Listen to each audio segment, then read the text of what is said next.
Dan ketika lagi dalam masa haru, masa banyak pertanyaan di kepala Doni mau ditanyain, tiba-tiba Anjar ini teriak, "Awas di belakang lu," dengan suara yang benar-benar pelan, suara yang benar-benar pilu gitu, seolah kayak di belakang lu ada masalah gitu kan. Ternyata Agus itu balik bangkit lagi. Doni yang tahu bahwa Agus ini bangkit lagi kayak ngerasa heran, kenapa dengan perwujudan Agus yang udah parah seperti itu kok masih bisa hidup, dan sebenarnya apa yang ngerasukin dari Agus ini.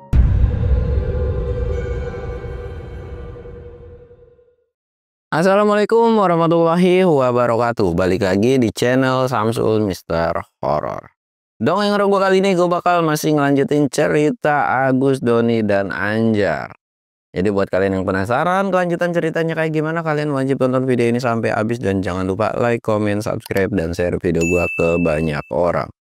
Dan jangan lupa juga nyalain lonceng notifikasinya biar kalian gak ketinggalan video terbaru tentang gue. Dan buat kalian yang mau ikutan open trip, kalian bisa kunjungi Instagram gue di bawah sini. Dan buat kalian yang mau lihat video vlog gue juga, kalian bisa lihat di bawah sini. Dan gak usah banyak basa-basi lagi, kita mulai ke segmen donor. Dongeng horor dimulai.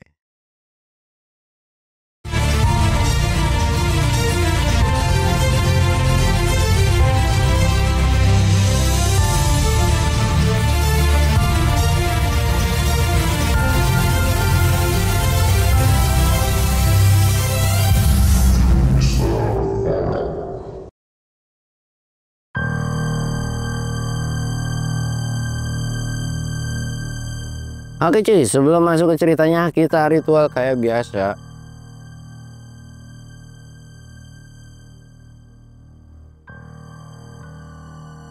Jangan lupa ngops.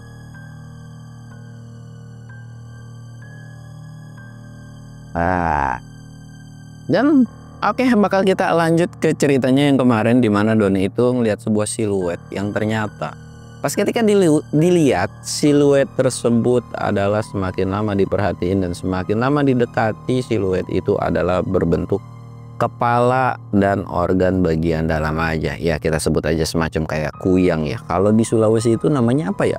Setan pok-pok apa-apa gitu. Kalian bisa tulis di kolom komentar kalau di Sulawesi itu apa namanya gitu kan. Ya beda tempat kan beda nama gitu kan.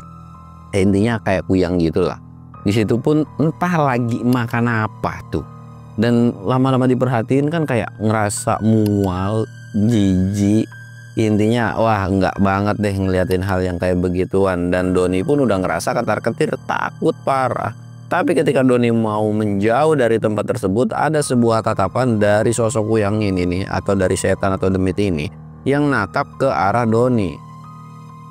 Doni panik dan lari sekencang-kencangnya, kocar kacir ngibrit entah kemana gitu kan. Sedangkan Doni itu takut, berpikiran bahwa ini sosok kuyang itu ngikut-ngikutin dia aja tuh. Dia tuh lari pokoknya terus-terus sekencang-kencangnya. Terus aja, bahkan dia sampai jatuh ngegelitik. Jadi ketika jatuh itu kan awalnya dia masih bawa tas ransel kan.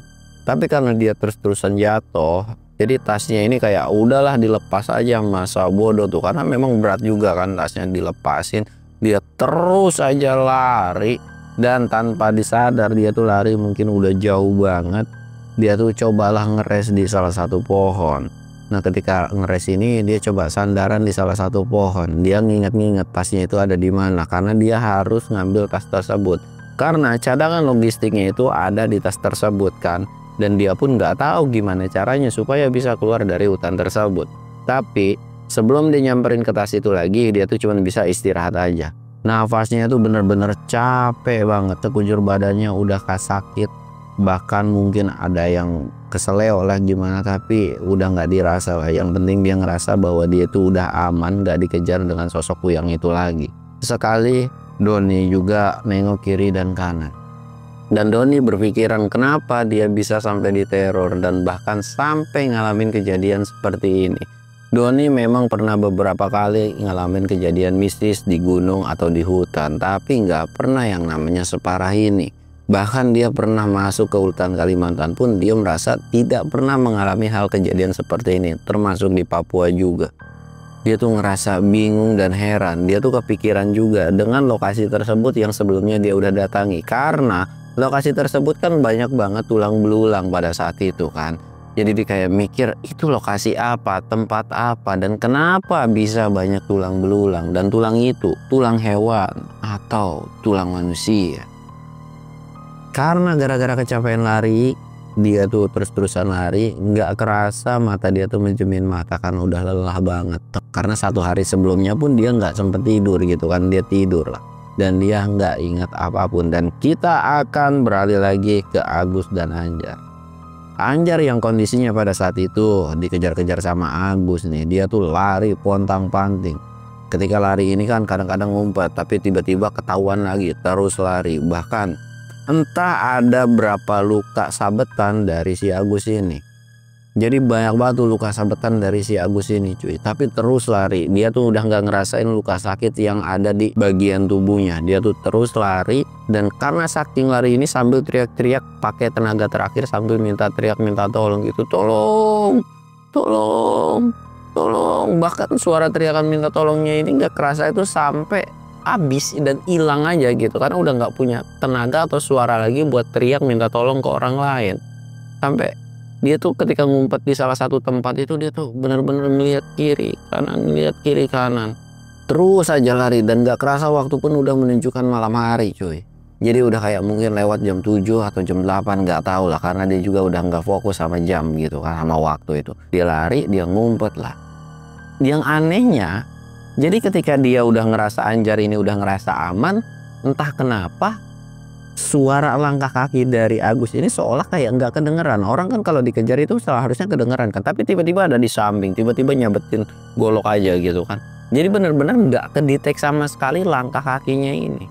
Jadi dia tuh ada satu momen dimana dia lagi istirahat. Mungkin udah istirahatnya itu udah sekitar 5-10 menitan nih cuy. Dia ngerasa bahwa wah kayaknya udah aman nih.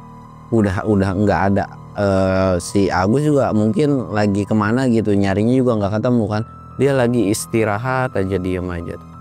Dan karena memang udah faktor kecapean kali ya, udah kecapean, udah ngerasa bahwa tenaga dia juga udah habis banget. Dia tuh coba menjemin mata. Ketika menjemin mata, dia kayak ngerasa bahwa tangannya itu ada yang megang, tapi seolah kayak dia tuh kesirep atau kehipnotis, dimana dia kayak cuman bengong aja cuy. Dia ngeliatin tangannya. Jadi tangannya itu lagi di iris, dan paling parahnya adalah itu digeragotin sama si Agus ini. Anjar tuh awalnya tuh kayak masih percaya nggak percaya ini mimpi apa bukan gitu kan. Dan semakin lama diperhatiin dia sadar bahwa ini tuh udah bener-bener di luar nalar. Dan kali ini Agus pun udah bukan Agus yang dia kenal lagi. Mukanya itu bener-bener compang-camping, dan parasnya ini tuh udah bener-bener kayak cemong hitam. Bahkan luka-luka yang kayak dari gatalnya itu bener-bener kayak udah digaruk-garukin, udah parah. Jadi sebagian dari mukanya itu udah hancur, bahkan dari badannya pun udah hancur. Bahkan separuh dari tangannya itu cuman tulang doang. Dia cuman bisa teriak minta tolong. Seolah walaupun dia kayak ngeluarin suara tolong gitu, dia tuh kayak ngerasa kenceng tapi padahal pelan banget. Dia tuh kayak pengen siapa kek yang bisa nolongin gue pada saat itu. Sambil matanya ini berlinang air mata. Gue pengen pulang, gue takut. Gue pengen buru-buru cabut dari tempat ini. Gue udah gak kuat. Gue kangen orang tua gue pengen pulang gitu kan. Terus aja ngesot. Dan Agus pun tahu gitu kan. Jadi dia tuh kayak ngabisin dulu makanan dia, terus baru kayak nengok lagi sambil nyeringai. Seolah kayak lu udah gak bakalan bisa kemana-mana lagi. Terus-terusan aja senyum tuh. Anjar ini cuma bisa teriak, lu kenapa sih Gus? Lu kerasukan apa Gus? Jangan kayak gini Gus. Gua pengen pulang Gus. Sadar Gus, sadar. Anjar ini bener-bener udah gak punya tenaga sama sekali buat ngasih perlawanan. Jangankan ngasih perlawanan, untuk lari menghindari dari Agus saja dia benar-benar udah nggak ada tenaga sama sekali. Nah ternyata cuy, dari teriakan atau yang dilakuin sama mereka berdua ini, ada sebuah keajaiban di mana di situ tuh ternyata lokasi Doni yang lagi istirahat. Jadi Doni ini kayak samar-samar gak denger suara awalnya tuh. Dan memang ada samar-samar juga suara teriakan minta tolong dari siapa nih kira-kira. Awalnya Doni ini nggak mau terlalu menggubris suara tersebut karena takutnya itu adalah cuman halusinasi atau tipu daya dari setan. Tapi semakin lama didengerin, semakin lama diperhatiin itu suara kok kayak nyata. Dan karena rasa penasarannya ini, Doni itu coba ngecek, dan ketika dicek kok pakaiannya kayak dia hafal. Akhirnya Doni pun perlahan nyamperin, dan ketika disamperin yang awal dilihat itu adalah Anjar. Anjar kenapa? Terus tiba-tiba dilihat ke sisi lain, Doni ini ngerasa kaget bahwa itu siapa? Tapi pakaiannya kok kayak pakaian Agus. Tapi perwujudannya kok rusak, hancur, dan nyeremin gitu kan. Dia tuh perlahan merhatiin lagi, ngedeketin seolah hatinya ini terbangun buat mastiin dan ngeyakinin bahwa itu adalah kedua temennya. Dan ketika semakin lama dipastiin bahwa yang di depan itu adalah temennya, Doni pun langsung bener-bener panik melihat kondisi dari Agus yang mukanya udah hancur dan Anjar yang kondisinya pun kayaknya udah lebih parah daripada si Doni gitu kan. Dan ngelihat bahwa gelagat dari Agus ini seolah lagi bawa senjata tajam nih cuy, bawa golok gitu kan. Kayak mau ngapa-ngapain si Anjar ini kan. Karena udah punya feeling bahwa firasat ini adalah sesuatu hal yang tidak benar, Doni pun langsung buru-buru bangun dan lari sekencang-kencangnya nerjang si Agus ini. Ditendang tuh. Agus ini ngeglinding cuy. Dan pas dicek, Jar, ini lu kan? Ini lu kan? Anjar itu cuman bisa nangis. Disamperin lah sama Doni. Disamperin lah sama Doni gitu. Ini lu kan? Ini lu kan, sampai ngegebrek-gebrek gitu. Dan Anjar nggak bisa ngomong apa-apa, dia cuma bisa berlinangan air mata. Sedangkan Doni cuma merhatiin dari ujung kepala sampai ujung kaki. Dia tuh benar-benar kaget, apalagi ngelihat salah satu tangan dari temennya ini itu bener-bener udah nggak ada. Dan Anjar itu udah kayak nggak bisa nyeritain atau ngejelasin tentang apa yang udah terjadi sama mereka berdua. Dan ketika lagi dalam masa haru, masa banyak pertanyaan di kepala Doni mau ditanyain, tiba-tiba Anjar ini teriak, awas di belakang lu, dengan suara yang benar-benar pelan, suara yang benar-benar pilu gitu, seolah kayak di belakang lu ada masalah gitu kan. Ternyata Agus itu balik bangkit lagi. Doni yang tahu bahwa Agus ini bangkit lagi kayak ngerasa heran, kenapa dengan perwujudan Agus yang udah parah seperti itu kok masih bisa hidup, dan sebenarnya apa yang ngerasukin dari Agus ini. Doni pun udah ngerasa heran dan bingung kan, karena ya ini mah udah di luar nalar, dan mau nggak mau Doni harus ngeladenin atau bikin perhitungan sama si Agus. Tapi tiba-tiba Agus ini langsung nyeletuk dan ngomong, udah lama gua kesel dan benci sama lu, dan kali ini adalah pembalasan. Entah ucapan itu karena faktor dari memang emosi yang sebelum-sebelumnya, atau memang karena didorong dengan kerasukan sama setan atau demit di situ juga gitu kan. Sampai muncul kayak ucapan yang tidak mengenakan. Doni pun langsung nanya, lu kalau nggak seneng nggak apa-apa, tapi jangan kayak gini.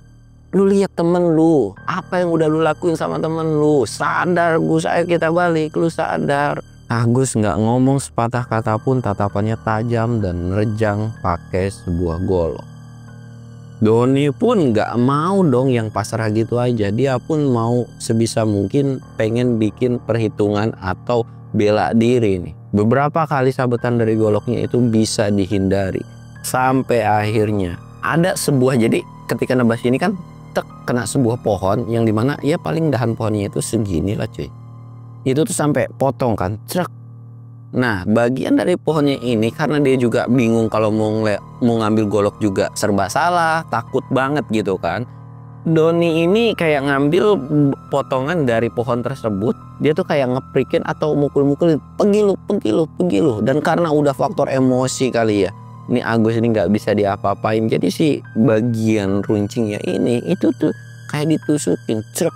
Dan yang paling parah ketika udah ditusukin itu masih lagi-lagi hidup cuy, aneh bener, dengan kondisi menancap tuh cuy, dan itu bisa masih bangun.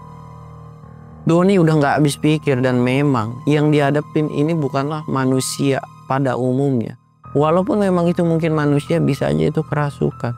Doni udah nggak habis pikir, dia pun ngumpulin sebanyak-banyaknya tenaga, di mana Doni ini benar-benar mau ngasih perlawanan terakhirnya. Doni lari sekenceng-kencengnya dan nerjang, jadi kayak seolah ngedalemin dari si pasak dari pohon yang ini cuy. Agus ini sempet kayak jatuh dan berlutut gitu kan. Doni yang pada saat itu cuma memikirin gimana caranya supaya dia nggak berontak, dia tuh nyari tali-talian dari akar terus digelibetin tuh cuy. Bener-bener ketika udah nggak bisa ngapa-ngapain lagi, sebisa mungkin diiketin dan bahkan bagian goloknya ini bener-bener dibuang, dijauhi.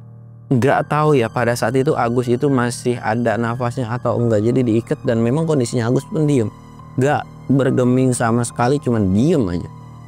Dan semakin lama diperhatiin, dia tuh langsung ngecek ke Anjar lagi dan lihat kondisi Anjar itu udah pucat, mungkin karena faktor kehabisan darah cuy. Jadi dia udah pucat banget. Doni ini ngasih pertolongan pertama yang dimana dia nyobekin bajunya, nyobekin kaosnya buat nyiketin pendarahannya tuh biar nggak terlalu terus ngucur.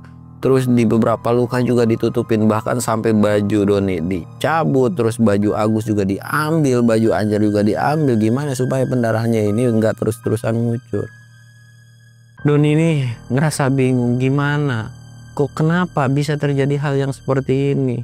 Sedangkan Anjar pun pada saat itu omongannya udah ngaco dan udah nggak bisa diajak ngobrol normal lagi. Mungkin karena udah nggak punya tenaga sama sekali. Doni pun udah nggak bisa mikir. Dia pun akhirnya karena kecapean, dia mikirin kejadian apa yang udah terjadi ini dan gimana caranya atau solusinya buat ngelewatin kejadian seperti ini. Dia pun akhirnya terlelap dan tidur lah. Singkatnya, ketika terlelap dan tidur ini, Doni ini kebangun di siang hari. Doni langsung ngelirik kiri dan kanan. Yang awalnya dia tuh ngecek dulu si Anjar kan, karena kondisinya itu ada di sebelahnya. Anjar ini kondisinya masih bernafas cuy. Bener-bener masih ada nafas, tapi nafasnya itu pelan banget. Bahkan denyut nadinya pun pelan banget. Doni ini udah nangis aja. Jar, lu bangun, lu kuat, ayo bangun. Kita pulang yuk, kita pulang. Doni memang kondisi badannya ini udah kecapean ya. Dia juga udah beberapa kali jatuh, ada beberapa bagian badannya yang kesleo, bahkan luka baret dan sebagainya juga itu udah banyak banget. Dan tenaganya pun dia udah nggak tahu gimana lagi. Kalau misalkan harus ngevakuasi, gendong pun entah bisa sanggup atau enggak gitu kan. Sampai akhirnya ketika udah ngecek Anjar yang masih bernapas tapi dalam kondisi udah nggak sadarkan diri, akhirnya Doni ini juga ngecek lah si Agus ini cuy, ngecek Agus. Tapi kalau Agus itu udah di luar nalar dan bisa dibilang Agus ini sudah tidak bernyawa lagi. Doni ini bener-bener nangis di depan si Agus. Gus, lu kenapa sih? Kalian berdua sebenarnya kejadiannya apa yang bisa menimpa kalian? Kenapa lu pada sampai bisa seperti ini? Dalam pilunya Doni, dalam kekhawatirannya bisa keluar atau enggak dari hutan tersebut, Doni ini ngelihat seorang wanita yang begitu cantik banget. Doni itu kayak natap dan dia tuh kayak udah berhalusinasi dan kayak ngebawa sebuah bakul mungkin ya. Di situ tuh ada air, ada makanan dan aroma itu kecium gitu kan. Pikiran Doni pun seketika tuh udah nggak mikir apa-apa lagi. Dan dia tuh kayak ngerasa senang bahwa sosok itu adalah pertolongan gitu. Jadi kayak wah, udah ketemu warga nih gitu kan, ada warga yang masuk ke dalam. Tapi secara logika mana mungkin cewek yang cantik, mungkin ada pemburu cewek atau warga akamsi cewek, tapi nggak mungkin juga bisa berpenampilan secantik itu. Tapi karena memang pemikiran Doni ini juga udah kalang kabut kemana-mana, akhirnya tuh kayak dia diem pasrah dan Doni ini kayak duduk bersandar gitu kan, duduk aja begini. Cewek itu lama-lama ngedeketin, tiba-tiba ada sebuah teriakan dari belakang, itu seolah kayak itu suara si Anjar. Entah Anjar ini bisa ngomong atau enggak. Jadi kayak teriakannya itu kayak dia bukan manusia, pergi. Kayak suara Anjar ini terngiang-ngiang di kepala Doni. Doni yang pada saat itu kayak ngedengar suara temennya, dia tuh langsung nengok. Tapi ketika nengok ke Anjar, Anjar itu dalam kondisi tidak sadarkan diri. Dan semakin lama diperhatiin, kok tiba-tiba temen gua nggak sadar. Terus itu suara siapa? Suaranya mirip banget sama Anjar. Dan Doni ini langsung nengok ke wanita yang tersebut. Ternyata pas ditengok itu adalah sosok Kuyang yang sebelumnya dia lihat. Yang awalnya perwujudannya itu cantik, tapi kali itu bener-bener nyeremin banget. Doni panik dong, dia cuma bisa jalan mundur. Dan sosok Kuyang itu memang nggak ngedeketin Doni yang sedekat-dekatnya ya, tapi dia tuh sosoknya itu ngedeketin Agus, yang dimana seolah Agus ini adalah santapan dia cuy. Dan di situ pun kelihatan Agus ini dimakan, tapi Doni pun nggak berani untuk bikin sebuah tindakan karena dia juga takut. Pada saat itu Doni itu cuma bisa mikir gimana caranya gue bisa nolongin temen gue dan keluar dari hutan ini. Akhirnya Doni ini memaksakan diri untuk ngegendong Anjar sebisa mungkin. Digendong lah pada saat itu. Cet. Walaupun kakinya itu memang udah lemes, tapi karena udah faktor dengkulnya getar gara-gara takut kali ya. Jadi dia tuh memaksakan sesekali jatuh terus, sekali jatuh lagi, terus gitu aja. Yang penting gimana caranya dia bisa menjauhi tempat tersebut. Doni ini nggak putus-putus yang namanya sholawat, nggak putus-putus yang namanya zikir terus dalam hati. Dia tuh minta supaya gimana caranya bisa keluar dari hutan ini, atau bisa keluar dari area yang entah ini beneran hutan, pada umumnya hutan, atau ini hutan gaib gitu kan. Doni itu terus jalan. Dan ketika terus jalan gendong jatuh, capek. Fisik Doni itu udah capek, tapi dia terus maksain bangun jatuh lagi. Sampai akhirnya ketika udah bruk jatuh, dia tuh udah nggak punya tenaga sama sekali. Bahkan di samping itu dia ngerasa ada daun-daunan diambil, dimakan sama dia cuy. Digayam, entah rasanya itu seperti apa, tapi bodo amat, yang penting ada masukan. Terus aja digayam. Bahkan sempat kepikiran bahwa Doni ini ngelihat temennya itu tuh kayak, wah apa temen gue ya, tapi lagi-lagi pikiran Doni itu dijernihin dengan enggak boleh gue punya pemikiran kayak begini ke temen gue nih. Bener-bener harus dibuang tuh pikiran-pikiran jahat. Singkat ceritanya nih cuy, Anjar ini tiba-tiba bangun dan melek matanya. Don gitu.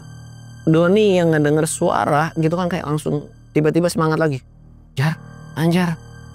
Walaupun Anjar ini ngomong atau manggil-manggil nama Doni, tapi matanya itu cuman bisa kayak ya kecil banget, buka matanya itu tipis banget cuy. Di situ pun langsung buru-buru nyamperin. Jar, lu nggak apa-apa kan? Semuanya aman-aman aja kan? Semuanya tenang. Udah, kita semua atau kita berdua, gue pastiin bisa keluar dari sini. Yang penting lu bisa bertahan ya.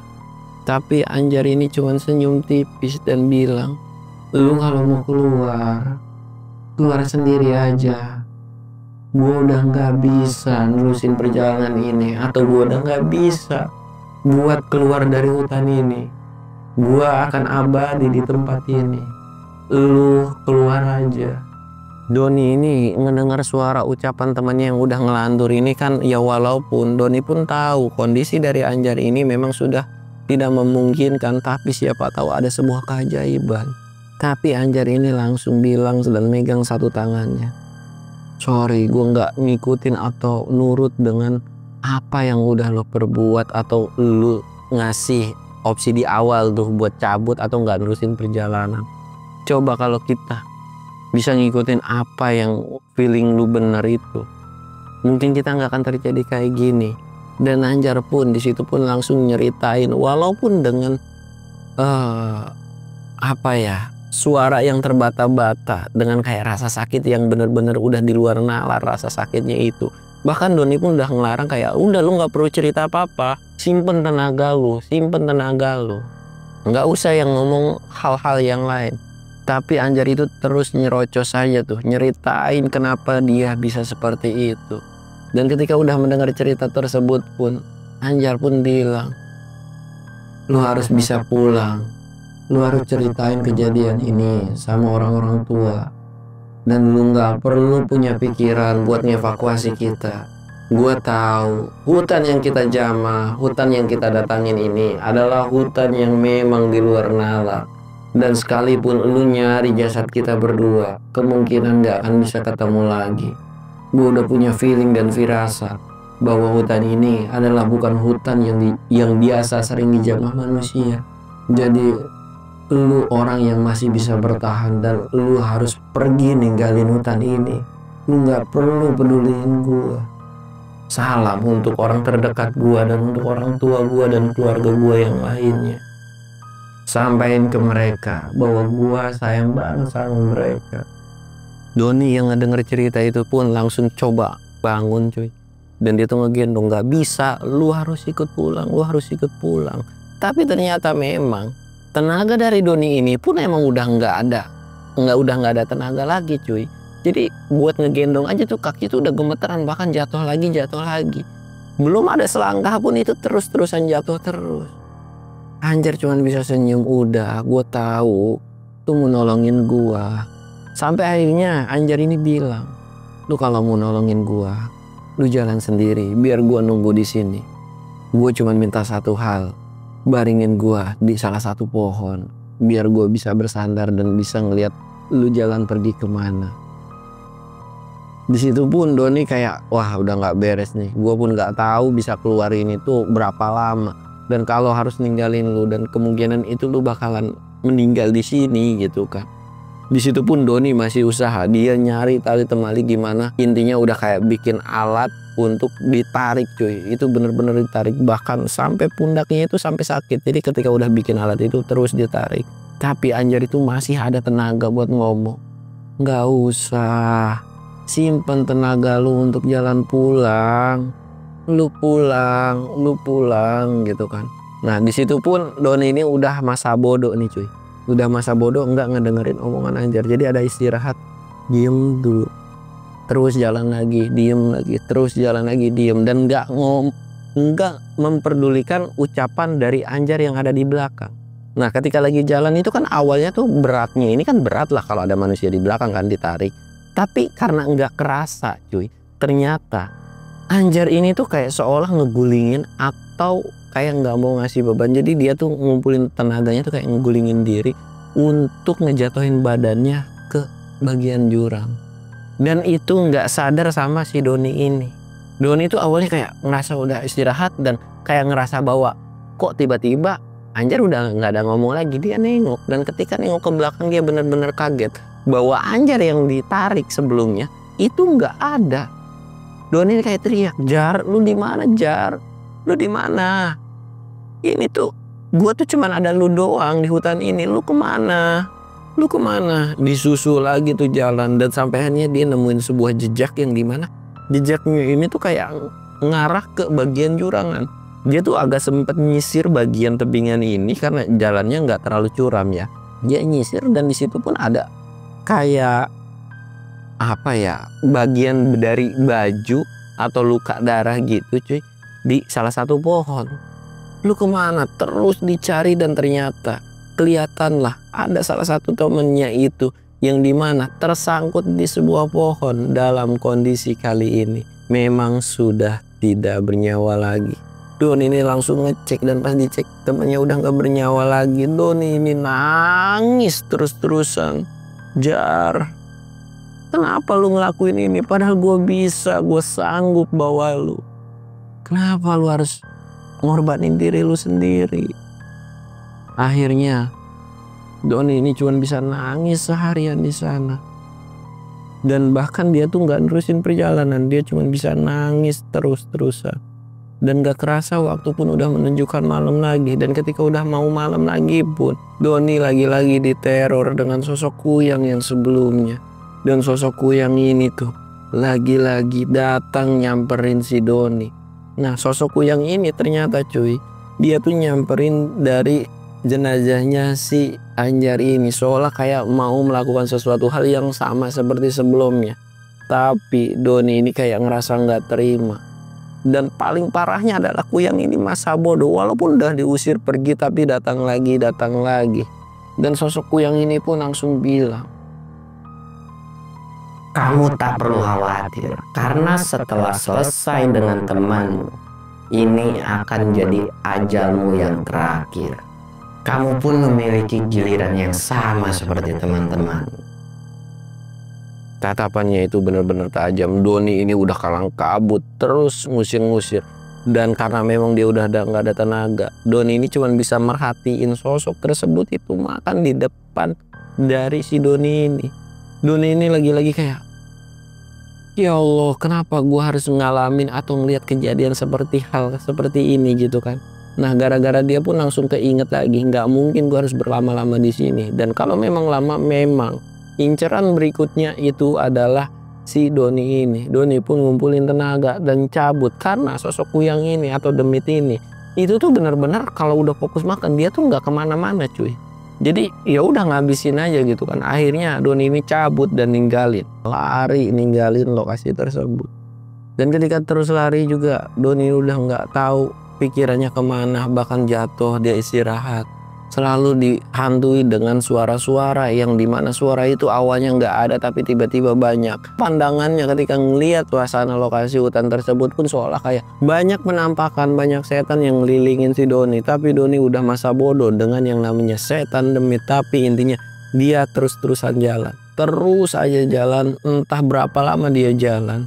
Sampai akhirnya dia itu berhenti di salah satu sungayan. Sungayannya ini tuh kayak di pinggir kan, jadi kayak dia tuh jatuh bruk dan dia udah nggak sadarkan diri dengan hal kejadian apa yang udah menimpa dia.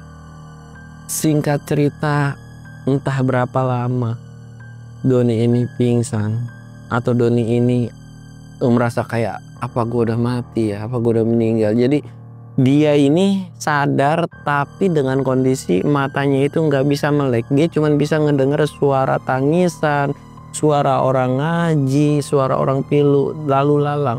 Jadi dia mikir kayak kayaknya gue masih terjebak dan mungkin ini adalah salah satu halusinasi dia.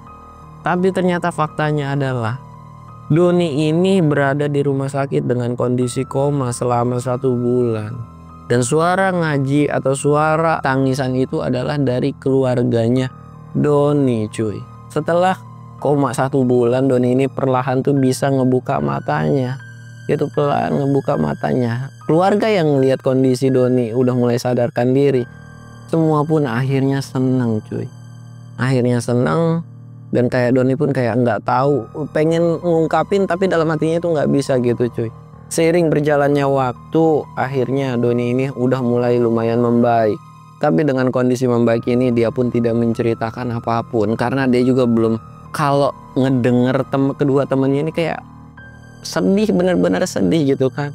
Singkatnya setelah udah mulai membaik, udah mulai ngerasa enakan, dari pihak keluarga kedua temennya ini pun nanya, kedua temen kamu kemana? Bahkan ketika udah tahu Doni ini ditemuin gitu kan sama warga, ada sebuah pencarian selama 1 bulan atau selama masa koma dari Doni ini dicari, termasuk dari teman-temannya Doni yang suka-suka pecinta alam ini dicari, disisir, itu nggak ada sama sekali jejaknya. Yang paling bisa ditahuin adalah ya penjelasan dari Doni ini cuy. Akhirnya Doni pun menceritakan tentang kejadian awal mula dan sampai akhirnya udah bener-bener diceritain sampai ending-endingnya itu kayak gimana gitu kan.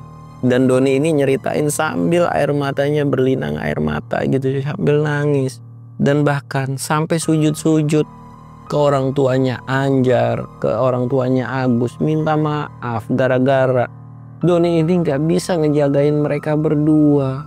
Doni cuma bisa nangis, tapi alhamdulillahnya orang tua dari kedua temannya ini tuh ngertiin bahwa itu adalah salah satu resiko. Apa yang intinya ya itu udah resiko dari pekerjaan mereka. Tapi yang gak habis pikir kenapa Agus masih aja pakai obat-obatan terlarang untuk melakukan hal kayak gitu. Apalagi itu di hutan gitu kan. Doni itu cuma bisa nangis aja di pelukan kedua orang tua dari sahabatnya ini atau dari temennya ini. Dan seiring berjalannya waktu akhirnya cerita itu pun selesai. Dan memang setelah dari kejadian tersebut Doni ini selalu ngelamun. Bahkan masa move on-nya untuk ngelupain kejadian tersebut itu nggak bisa hilang-hilang. Benar-benar selalu dihantui dari pengalaman yang sebelumnya itu. Bahkan muka dari sahabatnya atau temannya ini benar-benar masih tergambar banget di otak dan pikirannya ini cuy. Bener-bener jadi ketika udah selesai pun bisa dikatakan Doni ini pun agak sedikit waras, ada sedikit sehat. Iya kadang-kadang kalau udah mulai ke gak waras itu selalu teriak-teriak manggil nama temennya, selalu ketakutan, selalu kayak merasa bahwa dirinya itu diteror dengan sosok Kuyang yang sama gitu kan, kayak ngerasa takut aja. Orang tua dari Doni ini udah ngobatin ke sono kemari, itu benar-benar nggak bisa obat, tapi ya orang tuanya ini udah ngerasa pasrah. Sudahlah kalau memang anaknya kayak gini ya intinya syukur-syukur nanti nextnya itu bisa benar-benar selamat atau bisa balik jadi manusia normal lagi, dan orang tuanya pun cuman bisa sabar dan ngelus dada aja. Dan sampai akhirnya cerita ini pun selesai. Pelajaran yang bisa kita ambil dari cerita ini, segala sesuatu hal yang positif silahkan kalian ambil, yang negatifnya silahkan kalian buang cuy. Gua Samsul undur diri. Assalamualaikum warahmatullahi wabarakatuh.